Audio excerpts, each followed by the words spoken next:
Magacaygu waa Thomas. Sheekadan waxay ugu dhacday xilli aan jiray 12 sano. Maalin maalmaha ka mid ah, telefoon ayaa gurigeen laga soo wacay. Kadibna waxaan ku dhahay soo baxa oo imaada buundada. Kadib saaxiibkii ayaan wacay. Waxaan ku dhahay xaafadda igu imaaw, waan israacaynaa oo buundada ayaan banooni ku soo dheelaynaa.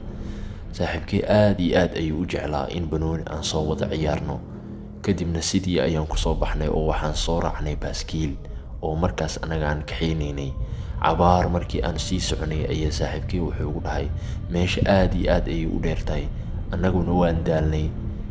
Kadibna intaan isfiirfiirna ayaan waxaan dhahay waa lugeynaynaa oo baaskiilka waan ka degaynaa maadaama aan daalnay.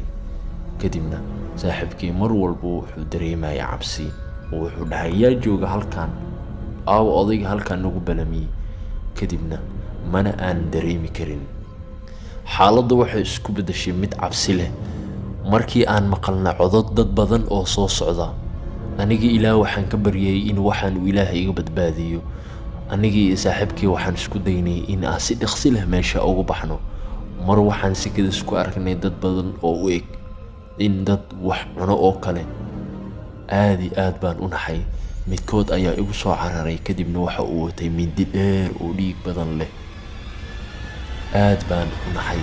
Waxaan soo gaarnay markaan sidaan u soconay guriga oo waxaan u sheegay hooyaday iyo aabahay. Aniga iyo saaxiibkii ayaan sheekada si wadajir ah u sheegnay wixii dhacay.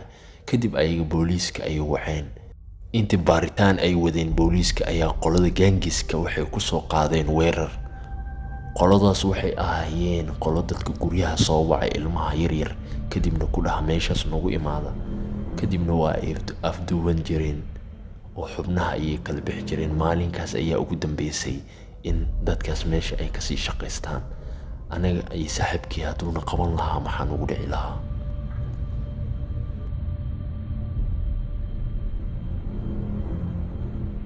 waa ku mahadsantahay daawashada muuqaalkan.